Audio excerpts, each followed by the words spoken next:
from London, England, where the Queen lives. Recorded live from an underground bunker and packaged into an MP3 with a pretty little picture.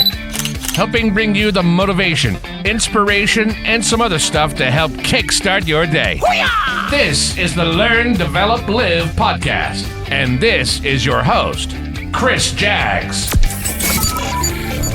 Join the motivation. Join the motivation. Hey, how you doing? Welcome to the Learn, Develop, Live podcast. My name is Chris Jaggs and I am your host. This is episode 3 of the podcast, and we're going to look at how the Learn, Develop, Live method can help you identify an issue, learn a habit, go on and develop the habit before you're living it out 30 days or less, and experiencing a much better outlook, however that looks to you. So this week I want to share an amazing story with you, which a lot of people might think is quite common, and you've done it 1,000 times before.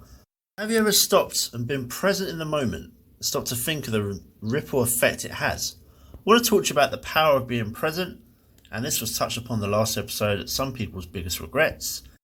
We hear people talk about the importance of being present in the moment, and we might hear about the many different ways it will benefit us.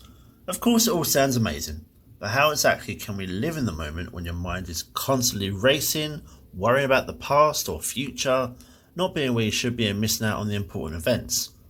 Living in the moment has countless benefits, and these are just a few. A greater self-control. Having a great control of your mind, body and emotions. Could you imagine how much better your life would be if you weren't at the mercy of a racing mind and unpredictable emotions? Being more at peace and much happier. A better health. Reduced stress and anxiety, high blood pressure, heart disease, obesity, there is plenty to list. Better relationships. You ever been with someone who is physically there beside you but mentally a million miles away? Maybe their head's stuck in their phone.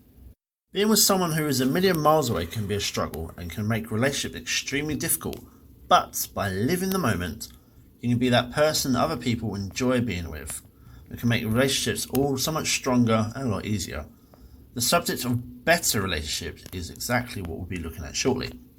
Think of the most recent thing you've done.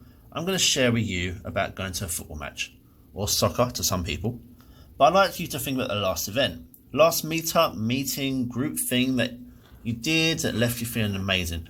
Think about the choice you made prior to that.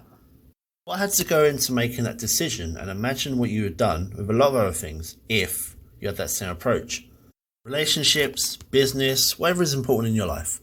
Well, I'm just going to talk about a football match. I want you to think about what you did last. Something amazing that didn't cost the world. Imagine what your life would be if you made better choices, better decisions, and had a bit more purpose-driven lifestyle to it. For this football match, the experience was me being present in the moment, being present in a special moment in our little girl's life, not just for her school life, but her own personal sporting achievement. You know those moments that make any parent proud.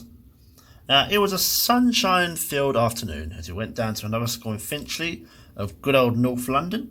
And once Casey's fan club, consisting of myself, my better half Kaylee, still weird saying her name, and our little man Finley. Once we could actually find some car parking, we got ourselves into the school and pitch side for what was the big match. Casey's team were all year 5, so that's about age 9 and 10. Had about 12 players, other team only 9. And it was 7 aside, and the other school were also from the year above in year 6.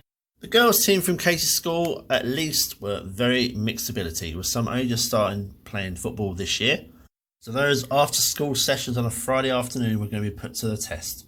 It was nice to see quite a few parents there to watch the kids play as well. And it's often more important to your child that you're there to watch them than actually playing themselves. This is where the point of being present in the moment is so important, and why I'm using this football match as a perfect example of this, my little girl. If you do have kids, can you think back how excited they were if they knew you were coming to watch them at Sports Day?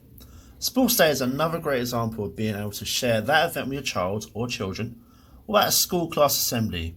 Seeing the audience, they come out into the hall where the assembly is, and they're looking around for you, looking for you in the crowd, and the moment they do, a massive smile appears in their face, because although you said you're coming to see them in their school assembly, that moment they actually see you sitting there is when the excitement for them really begins.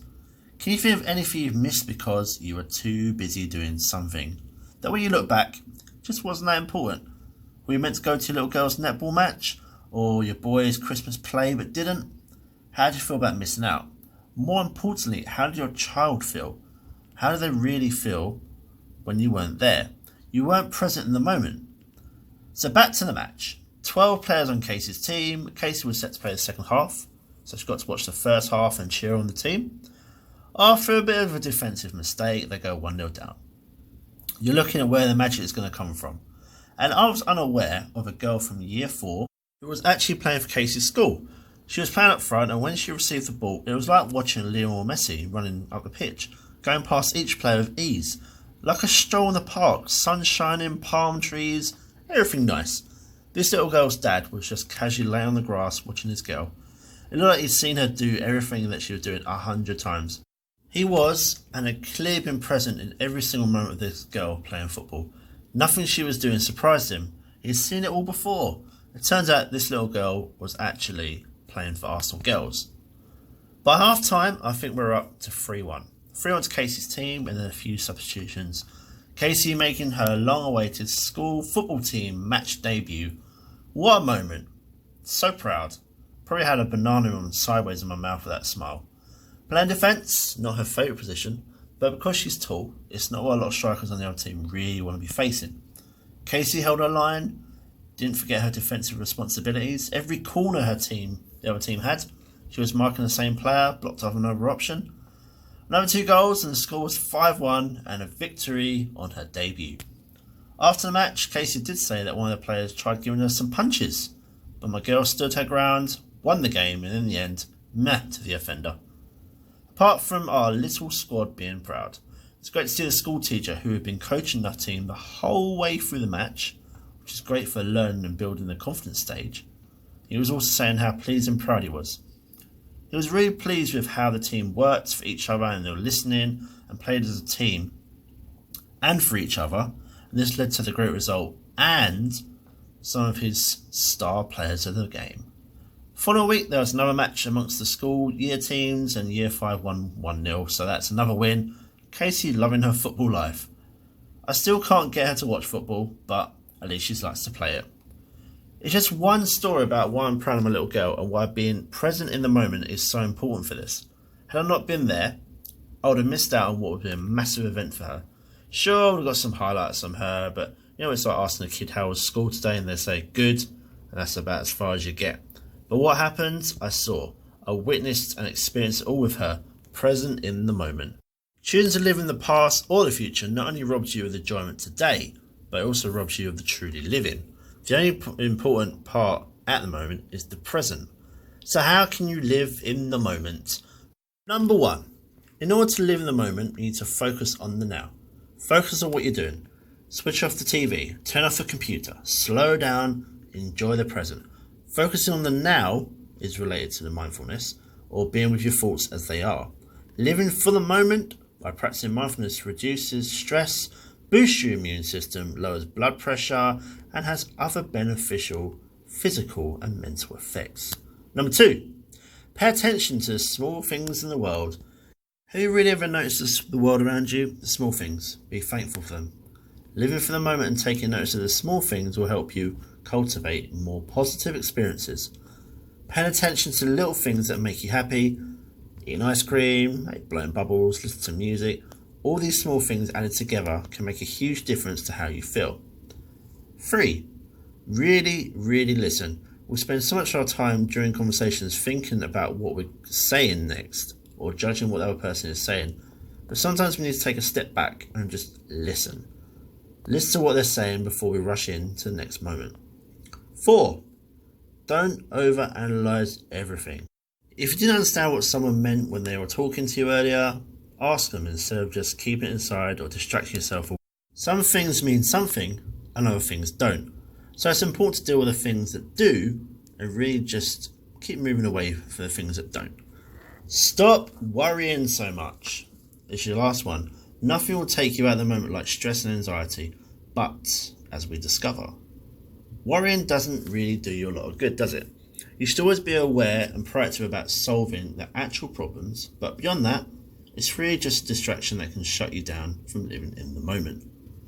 There are so many different ways of looking at how to live in the moment.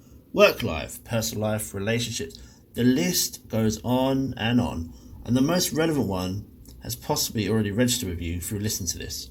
But the answer now is, what exactly are you going to do to change your situation and live in the moment today?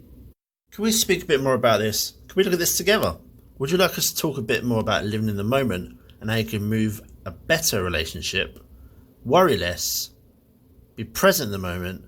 You can go to my calendar at ldlcall.com, book your free 30-minute call, and I will call you live and direct. Let's see what the Learn, Develop, Live method can do for you, and I will see you in the next one. Goodbye. What? It's over already? All over. Thank you for listening to the Learn, Develop, Live podcast. I hope you feel as warm, motivated, and fuzzy inside as I do. You can connect with Chris at LearnDevelopLive.com or on Facebook, Instagram, or Twitter. I won't say goodbye. I'll just say until we meet again. Until next time, join the motivation. Motivation.